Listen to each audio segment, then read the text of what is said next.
Mic check 1 2 3 4 5. Mic check 1 2 3 4 5.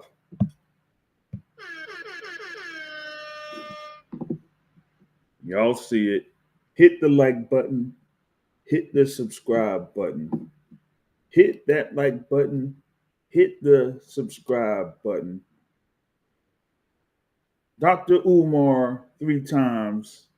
Hit the like button. Hit the subscribe button. We are here for the Midweek Report on Wednesday, December 4th, 2024.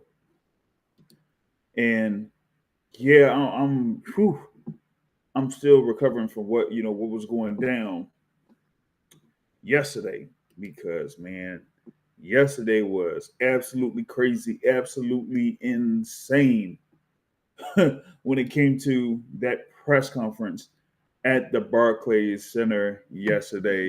All of what was going on, all of what was going down. So definitely going to be talking about that, right here. You feel me? But let's get this thing started. Should be able to have me on here, be able to get things going, get things crackalacking, and all that type of stuff, right? So let's get it started. Let's get it started. Seeing what's happening here, what's going down. You feel me? Hopefully, everything is going well with y'all.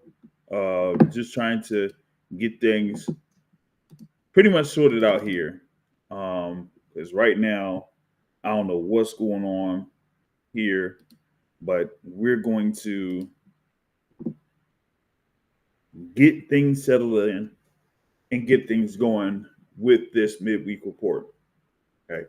We are back from, of course, what happened at the Barclays Center, man. And it was just a really, really interesting presser there, to say the least. Just trying to see here if I could, get things going, man, because the whole thing was, if y'all caught the live, on the YouTube channel, it was crazy because I had started it when it was close to or around the scheduled time for it to take place. Well, supposed scheduled time, because originally it was supposed to be for 1 p.m. Eastern time. and y'all know, man, and y'all know that thing didn't even quite start until after 5 p.m. After 5 p.m., man, it was crazy. It was crazy. So when I originally did the live, it was around like 4 p.m. Eastern time. And I was like really, really close to just ending the stream and leaving, because I thought it was going to be a good amount of time before Tank was showing up at the Barclays Center, right? And then right when I was saying, "Hey, I'm gone, I'm leaving," that's when I had heard that Tank Davis was in the arena. So I ended up staying and was there for the full presser, the full actual presser, and was able to get out and then get to where I needed to be in order to get back to my own area. So that was just something there. But to kind of like see Tank Davis, man, just show up when he showed up. A lot of the media there, they were really antsy about it, because, like I said, it was originally supposed to be at 1 p.m. Eastern time, and then they had pushed it back to what, about 3 and then 4 or whatever it was.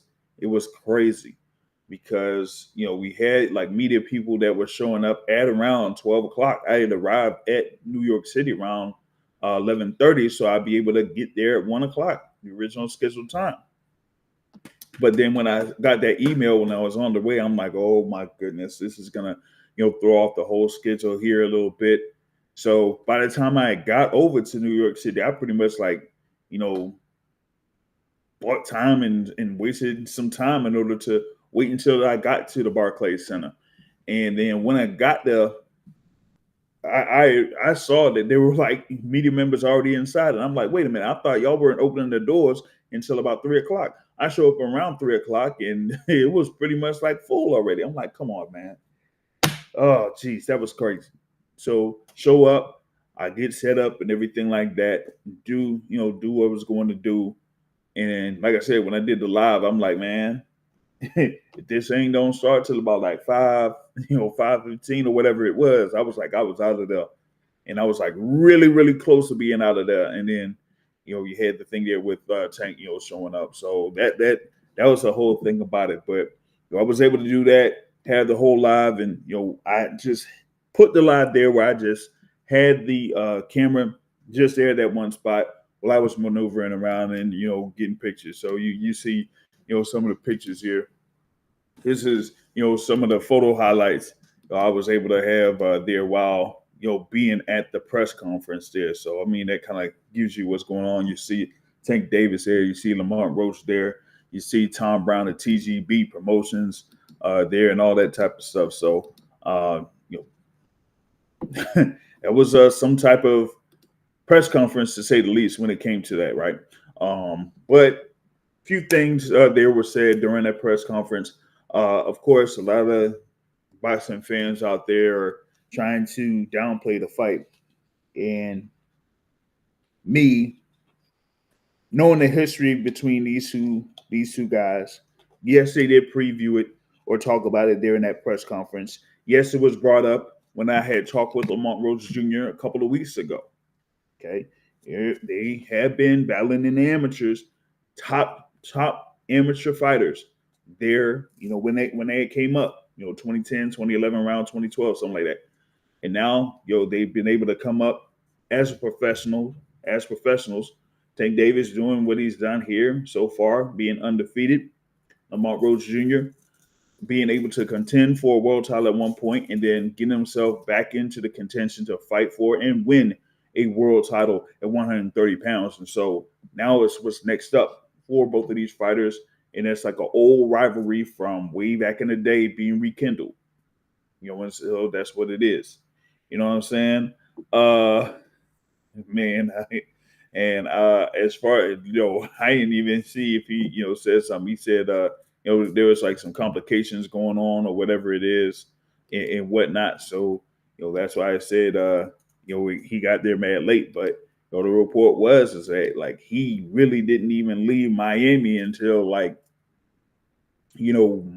pretty much probably around the time that he was supposed to originally start the press conference. So he probably flew from Miami to get over to New York area at about 1 o'clock or after 1 o'clock. Feel me? So that was the thing. And it's like, well, if you had that going on, then a lot of the media members were pretty much like waiting around, twiddling their thumbs, trying to figure out what they could do or whatever it is. It's Ramon Little John there of GTD Promotions. So you see what's going on. Like I said, this photo highlights there of photos I took there during this particular press conference or whatnot. But yeah, but like I said, you got media members that plan to get over to this thing in New York City, and then when they had it to where it's delayed up to 4 hours, then some of them couldn't show up because they had other stuff, they had other obligations, they had other things that they had to do. So they had to say, you know what, I can't be here for this particular press conference because they're pushing it back, way too far. And so that was that. Well, and you had the thing here with Lamont Roach. Lamont Roach was there at 1 o'clock. Lamont Roach Jr. was there. His whole team was there. Lamont Roach Sr. You have his brother Jordan Roach was there. You had Ben Johnson there. Multiple folks there that's from the gym there in No Excuse, No Excuse Gym and No Excuse Promotions. They were all there, just waiting, for Tank Davis.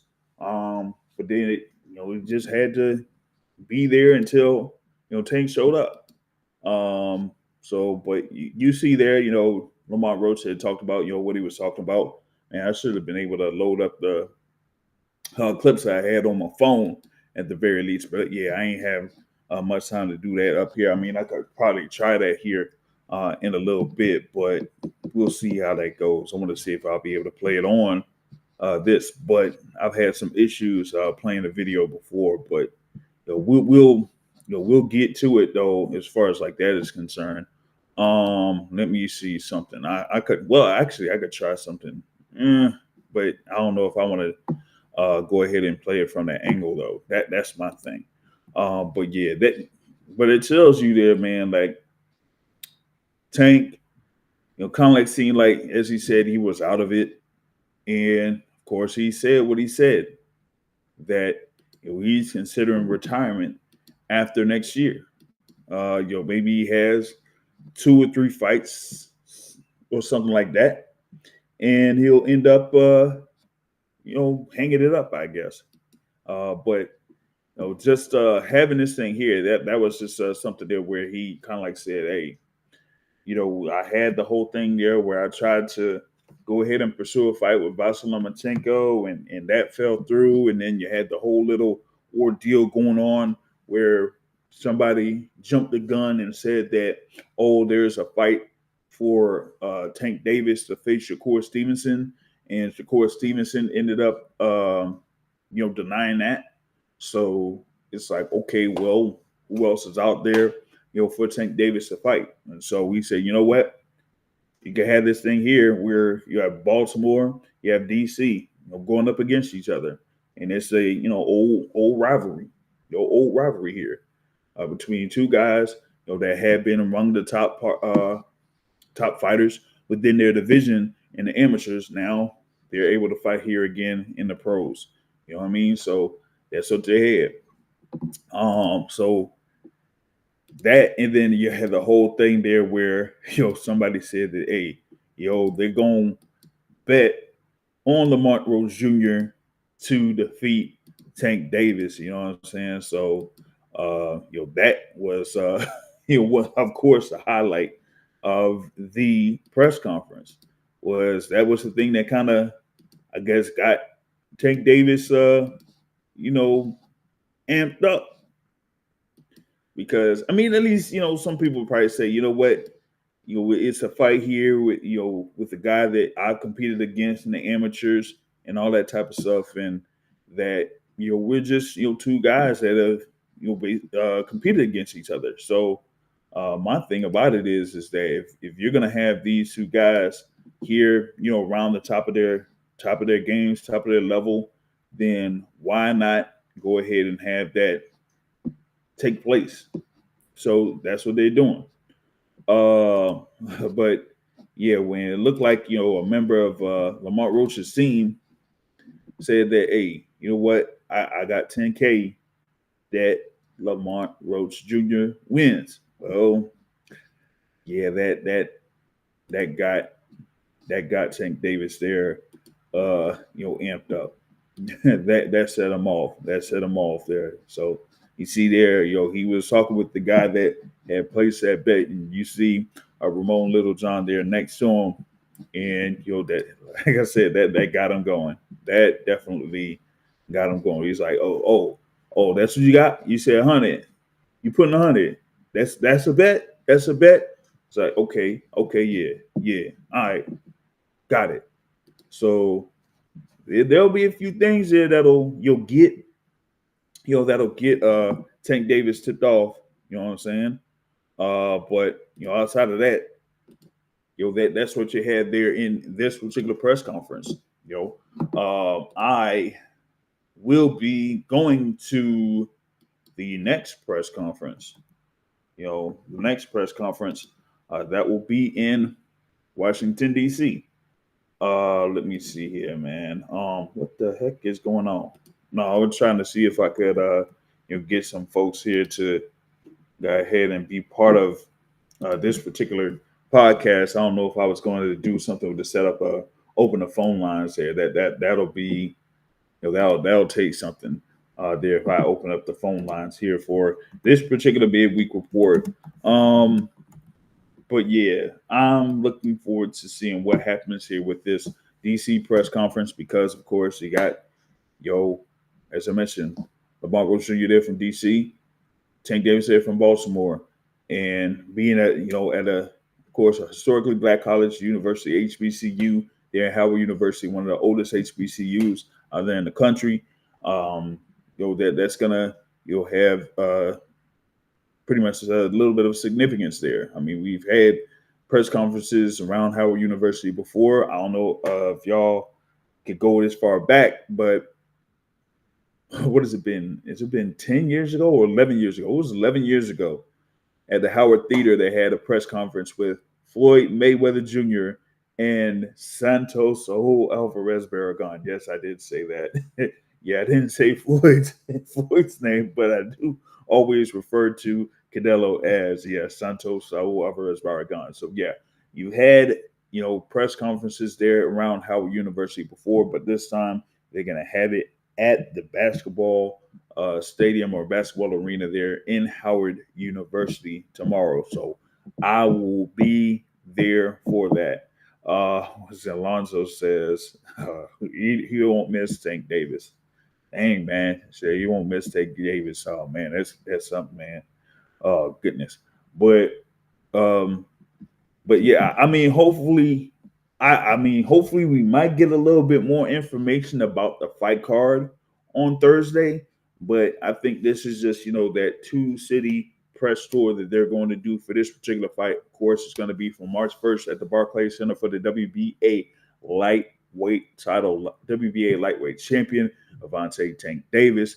They're undefeated, and he will be going up against Lamont Rose Jr., the WBA super featherweight champion. Of course, Lamont Rose Jr. had his defense of that WBA super featherweight title against Fergal McCrory and the Entertainment and Sports Arena in Washington, D.C.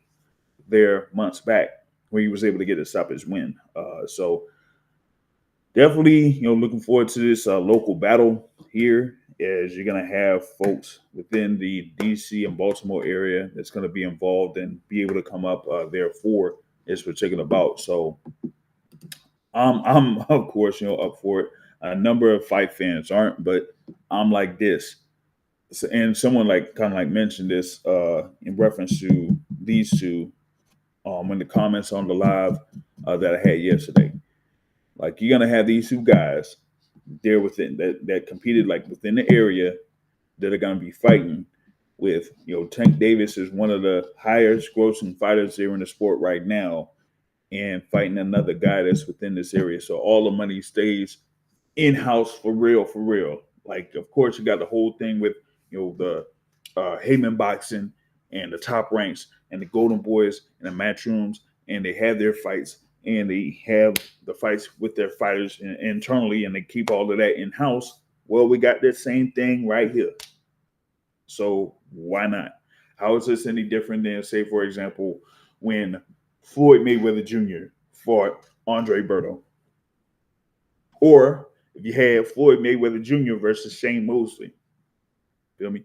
Don't necessarily have to be someone from here and someone that's based in Mexico or from Germany or from England or anything like that. It could be all in-house. And like I said, you have the money all in-house for that. You feel me? So yeah. So Alberto says, yeah. For working in an 8-hour shift at the Barclays, yeah. From 12 to 8. Now, like I said, I wasn't at the Barclays there the full time, man. Like when I like I said, when I hit up when I arrived there at New York City, I hit up a camera store. But that camera store didn't quite have what I was looking for. So I hit up a computer store after that. And then after I left that computer store, that's when I headed up to the Barclays and stayed there until now it wasn't until about around 6 o'clock. And I was supposed to catch a bus thing or whatever it is at 6:15. And there wasn't no way I was gonna make that 6:15. So what I had to do was I had to change that ticket and make sure I changed the ticket for the later bus that was leaving. And I only had a few minutes to change that ticket. And I was able to change that ticket. So I wouldn't have to pay full price. I wouldn't have to pay full price for it. So I was able to make that happen. So yeah, but that's the thing there that went down. Like I said, the Barclays Center. But I posted some of these pictures out there on social media, well, through Instagram at the very least. Haven't really like posted on Facebook, and then there's a few that I have there on Twitter as well, but not necessarily Facebook. But you kind of like see, what I was able to do as far as like moving around the atrium area there at the Barclays Center, while the live was going on, because I was speaking there, before they had this going on, and then once it started, then that's when I got moving around and getting the pictures going and whatnot. So you see what's happening there. You see me doing the work. You see me doing the work out there. You feel me? So that was that. Um, but yeah, I'm looking forward to seeing what's going down there when it comes to the DC press conference coming up.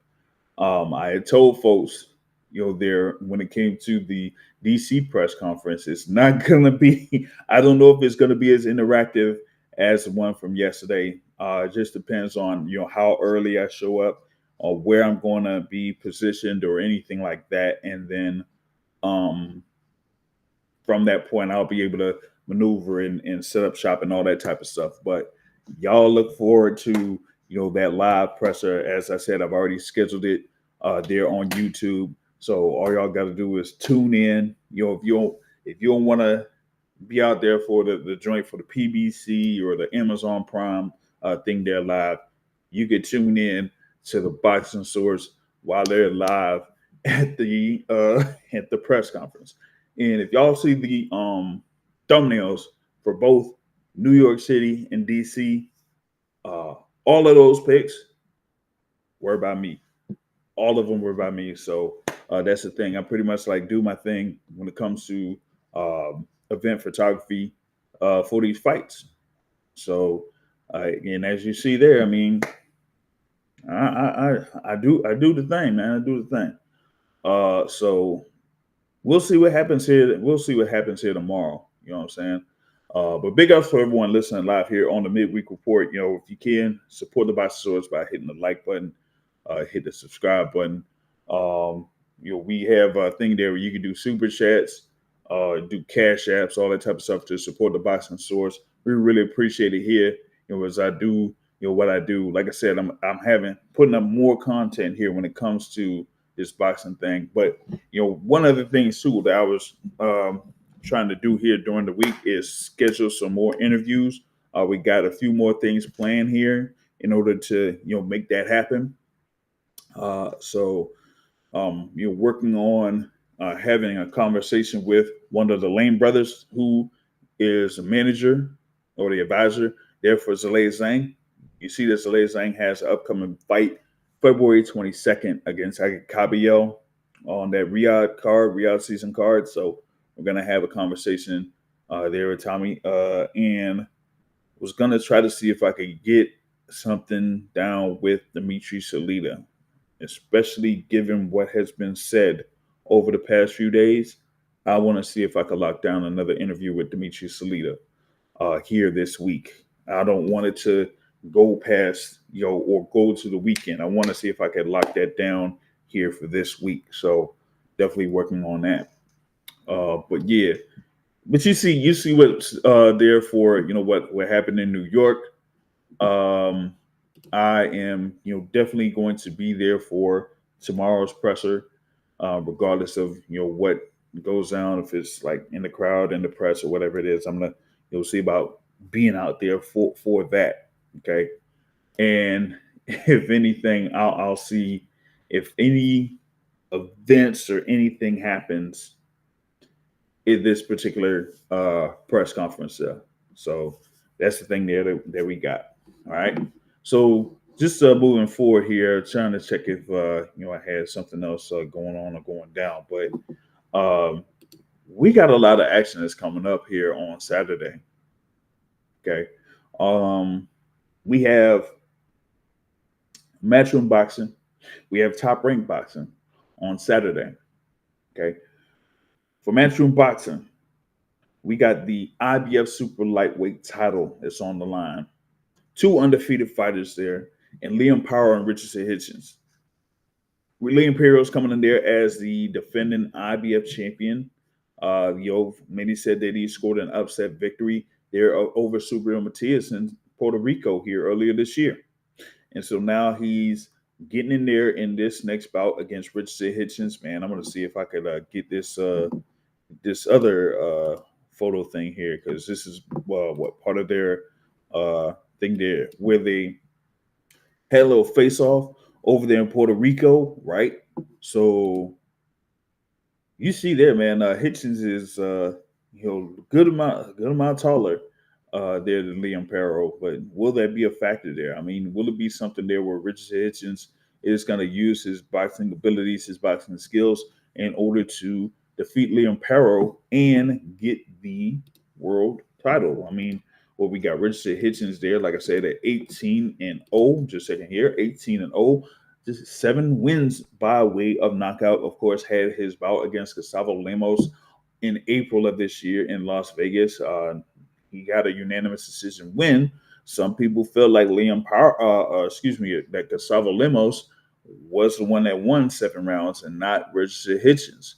And we see there with Lemos, what he ended up doing there in this next fight, going up against Keyshawn Davis, where he was supposed to be around 135, but nowhere close to 135 there for that fight. But he definitely had a great effort there against Richard Hitchins.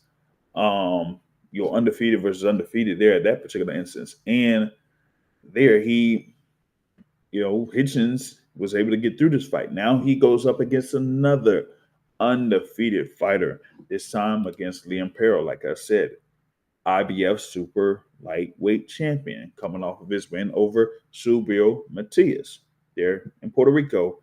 And with Perro, he had like a couple of knockout victories before his fight against Subriel Matias. One against Montana Love, where he pretty much like beat up Montana Love in that fight, right? So I want to see how he does here in this bout against Richardson Hitchins. This is a different style than Montana Love or Subriel Matias. This is a fighter there that's not necessarily going to stand right in front of him like that. And with Hitchins, he's there at 5'10" with a reach of 74, and Leon Perro's there at 5'8" with a reach of 71. So you see that there's a good amount of height and reach advantages there for Richard Hitchins. Now, it's one thing to have that, but it's another thing to try to utilize it. And in his bout that Richard Hitchins had against Gustavo Lemos, he was trying to use that there a little bit, but he was getting caught up and getting outworked on the inside on a number of occasions there from Gustavo Lemos. So I want to see if Richardson Hitchins could do that here against Leon Perro. And I feel like Perro is somebody that could be more efficient with what he does as far as like power shots in comparison to Gustavo Lemos. So how will Richardson Hitchins deal with that in this upcoming bout on Saturday night? Like I said, it should be on the zone of there. Of course, it's under Matchroom Boxing. So you're going to have that particular fight there on the zone. Also have Jalil Major Hackett there against Jose Vasquez in the welterweight division. Jalil Hackett, of course, coming up in the ranks there at welterweight. He's coming up there in the ranks at welterweight. You'll had about there in Philadelphia in July, right? And after having that bout in July, I felt like it was something where I guess he would try to work his way to getting up there in the ranks of the welterweight division, right? He's there currently, at least for the WBA, right? He was able to be entered in at number 14 in the rankings on the WBA. That's the only one that he's currently on here for these sanctioned bodies is the WBA. He has like a version of a WBA title there, so far, of course. So I want to see there if he is going to continue his work to try to come or go up there in the welterweight rankings. He goes up against Jose Ramon Vasquez, who's there at 13-1, right? And is listed at 6'2" with a reach of 72. You know what I'm saying? So that's the thing there that's going on. Hold on a minute. Hold on. I got somebody trying to call in here, man. But I have to hit them up separately on this joint. So yeah. So the thing there with Jaleel Hackett, of course, I had a conversation there with Jaleel Hackett the previous week, before he was going out to Puerto Rico. So he should be out there in Puerto Rico right now, and just getting himself ready, so to speak. There, so that's what's going down. Like I said, I'm looking for Jaleel Hackett to go ahead and handle business and get things going. You know what I'm saying? Get things going. So that's what I'm looking at here coming up. Just bear with me for 1 second. Like, just had someone call me up and that type of stuff. But that's the thing on that, man. But yeah, you have the thing there with Jaleel Hackett against Jose Vasquez. Let's see what else is on the card. You're gonna have Henry LeBron there, undefeated, going up against Chris Diaz-Velez. That's going to be in the super featherweight division. You also have Mark Castro there, who was signed to Matchroom Boxing. He had his fight against George Acosta on July 31st. There in that thing with Santa Monica Pier or something like that. So he's now going up against Augustine Quintana on his fight card as well. And then what else you got? Yanquiel Figueroa versus Angel Gonzalez in the flyweight division. You got a couple of other bouts here that feature undefeated fighters as well. So actually, every single bout that's on this Matchroom card will have at least one fighter there that's undefeated. So definitely you'll want to go ahead and be on the lookout there for a lot of these fights that are taking place right now. Or at least on Saturday, right? So once that goes down, then we have a few other things that are coming up, of course, because outside of this thing here for the Matchroom card, we have the Top Rank card that's also coming up here as well. So that one, you're going to have a couple of rematches on that Top Rank card in Phoenix, Arizona. First, you're going to have Rafael Espinoza against Robeisy Ramirez for that WBO featherweight championship. Now, the first fight happened last year, was one of the better fights of 2023. Involved upset of the year. Pretty much it was fight of the year or something like that.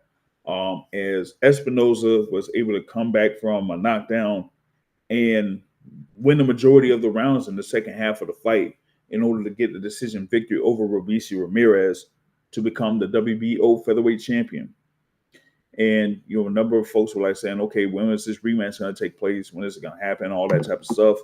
Well, it took a good little while. For that rematch to be, solidified and locked in. But they were able to get it done here between Espinoza and Robeisy Ramirez. Now, Ramirez, of course, had been a decorated amateur, Olympic, gold medalist, all that type of stuff. And, just got into the game. And what was it? Within his first couple of fights, he ended up having an upset loss within his first few fights. Then he, built his way up there again within the featherweight division. He was beating folks up and all that type of stuff, and got that WBO featherweight title, and then had the fight against Rafael Espinoza, and ended up, like I said, ended up losing that. Now, the thing with Espinoza is, he is like a rarity there in the featherweight division. He is at 6'1" in the featherweight division, 6'1". 6'1" and have a weight limit of 126. Yeah, that's crazy. That's crazy, to have that. But Espinosa does have that, and his amount of activity, makes it to where he could overwhelm a lot of his opponents. In his last bout, he was against Sergio Sanchez over in Las Vegas, and he just he just beat that man up. Beat that man up. It was like three knockdowns, and that was it. It was a wrap. It was done. And so after that, they were just saying, hey, this is the fight to try to get done to have that rematch happen. So we're just looking here. You got Espinosa there. You got Robeisy Ramirez. What is it? Ramirez had a fight against Brandon Benitez, in June, there to get himself ready for this rematch against Espinosa. And I think it's going to be a good scrap between the two. Just like the first fight was. The first fight, like I said, was around like a fight of the year candidate. So I'm expecting the same thing with both of these fighters here coming up on Saturday night. Definitely looking forward to it. I think that will be a real good scrap between those two fighters. All right, now let's see here. What else is up on there? Another rematch. Emmanuel Navarrete versus Oscar Valdez for the WBO Super Featherweight Championship. Yeah, you had Emmanuel Navarrete that, went up to 135, seeing if he could win the title there at 135 against Dennis Berinchyk. And for those that watched that fight, oh my God. That fight was just wild. It was just wild. It was crazy. You feel me? And with that being said, you ended up having Dennis Berinchyk getting a decision win, and for Berinchyk to win the vacant WBO lightweight title at the time.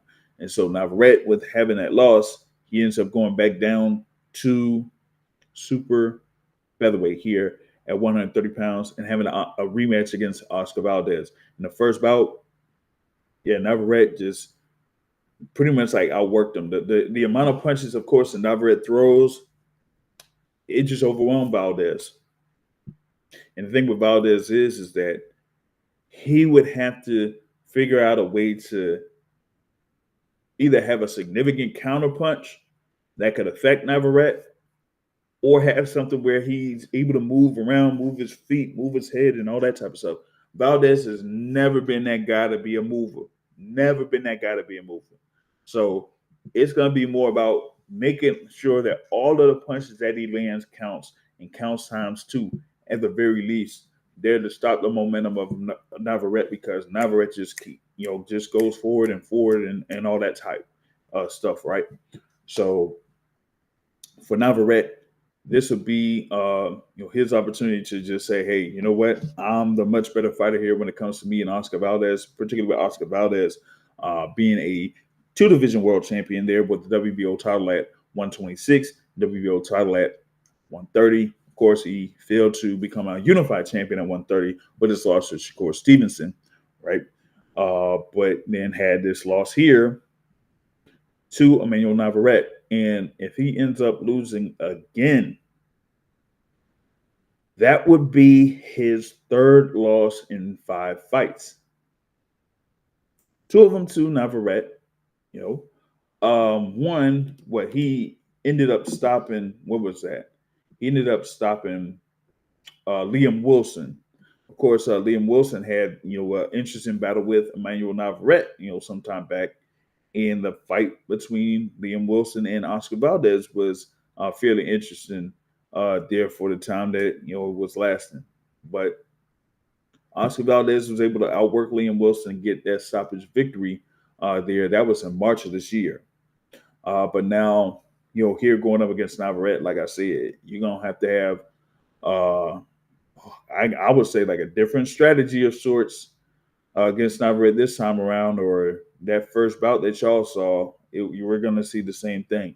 And depending on who's the ref or whatever happens there in the corner of Oscar Valdez, it might get ugly once again. If I'm not mistaken, I think he's still there, under the Canelo team. There we have Eddie Reynoso and and Eddie Reynoso being his trainer. So we got to see like how that goes down if they have properly prepared for this second bout against Emmanuel Navarrete. That's going to be something there. If we could get that another version of Oscar Valdez for this upcoming fight against Navarrete, that would be interesting. That would be interesting. What else we got there that's on this card? A few fighters there that are undefeated. You got Landolfo Delgado that's going up against Jackson Marinez. Yeah, that Jackson Marinez there that's been competing at 140 pounds. You're going to have Giovanni Santillan there in the welterweight division going up against Frederick Lawson. Yep, Santillan, who got busted up by Brian Norman Jr.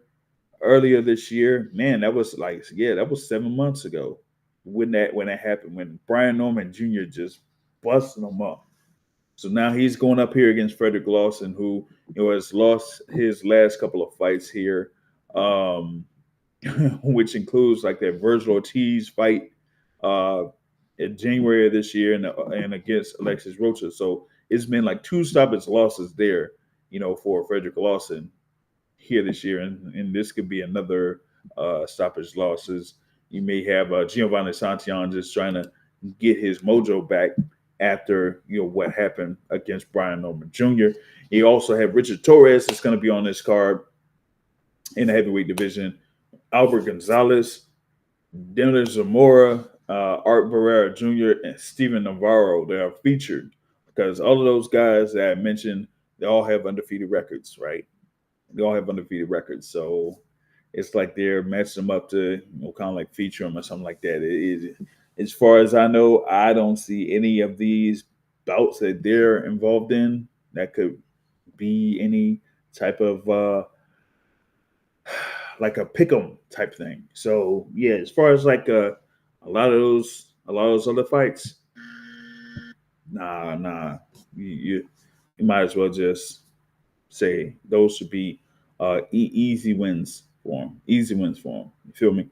So that's what you got in reference to that particular card there with Top Rank. I think there's like some more action that will be going on there. If I'm not mistaken, you may have a WBA heavyweight title fight. We might have Mahmoud Char. I think it's Mahmoud Char there against Kubrat Pulev. If I'm not mistaken, Mahmoud Char versus Kubrat Pulev for the WBA regular title. We may have that here coming up on Saturday as well. So, but that one, I'm like, how long has it been since Mahmoud Char has been able to fight? I don't know. And oh my goodness, that thing is going to be on the zone too. Oh my God. Oh well, I mean, hey, you got the zone. You'll be able to watch it. You'll be able to watch it. You feel me? So that's something there to kind of like look ahead to, I guess. Kubrat Pulev has been a competitor, world title contender, and all that type of stuff too. But I don't know. Let's see what he has here up against Mahmoud Char. I don't know. That looks like a bout that ain't gonna look all too good there on TV. I'm just saying, it just doesn't look like it's gonna be a good looking bout on TV. Feel me? But yeah, that's action there that's going up there so far on December 7th. So I was able to go through most of those fights on those cards. Well, at least the top bouts on them. The main event and the co-feature bouts on them. Yeah, all the other ones, and yeah, I'm just being honest, not really, up for those fights, so to speak. Just being real, just being real. So, as far as I know, that's mainly most of what we got, out there. What's going on? I had already talked about the fight card that was announced for February 22nd. All of those fights there that are going to be part of it with the Baturvia Bivol rematch, right? You got Daniel Dubois defending his title against Joseph Parker, the IBF heavyweight title. You got Shakur Stevenson going up against Floyd Schofield Jr. Well, Stevenson defends his WBC lightweight title. You're going to have Carlos Adames going up against Hamza Shiraz for the WBC middleweight title. That's a lot. That's a lot right there. That's a lot right there. But you got more. You got Callum Smith there, right? You're going to have Callum Smith as part of this thing here. What, in the light heavyweight division? He's still there at light heavyweight, right? And he's going to go ahead and take on Joseph Boazzi, or Joshua Boazzi. Let's say Joseph Boazzi. Joshua Boazzi, right? All right. So you got that for that interim light heavyweight title that Boazzi holds. You got Virgil Ortiz Jr. versus Israel Madrimov, which is interesting because Madrimov is scheduled to fight on December 21st. So you mean to tell me that Madrimov is going to have a fight against Sergey Boychuk on December 21st, and then after that, get right back in the camp to face Virgil Ortiz on February 22nd? That's crazy. Then you got Zalay Zhang going up against Age Cabello for the WBC interim heavyweight title. And that's scheduled to be the first bout on this card. That is something there for like eight fights, and all of them have like a version of an interim title or a world title, full world title on the line. Like we haven't seen something like that since Don King Promotions or something like that. So that's gonna be a real good thing to kind of look forward to. I got to check something here also because I got what is it? A few things happening here or whatnot. All right, gotcha. All right, so yeah, no, I had something else, but they some of these folks within the email he forwarded it out to some folks that already know who I am. So I mean, I ain't really worried about all that. Okay, all right, bet. So with that being said, that's mostly what I got here with the midweek report. Feel me? Like I said, I'll be out there for the press conference tomorrow. See what's going down tomorrow, and we'll see if we have some type of conversation with the folks here tomorrow. Feel me? So y'all tune in. Y'all stay tuned. Like I said, going to be working on more interviews for y'all here on the Boxing Source. So y'all be sure to stay on that, so to speak, and I'll just have more for you. But with that being said, that is at least it for me. For today, we got a lot more going on here, going on for the rest of the week. So you'll be able to tune into the Boxing Source here for more of the boxing content. And if you haven't done so already, hit the subscribe button. We appreciate it here at the Boxing Source. So with that being said, for this midweek report, I'm out. Peace.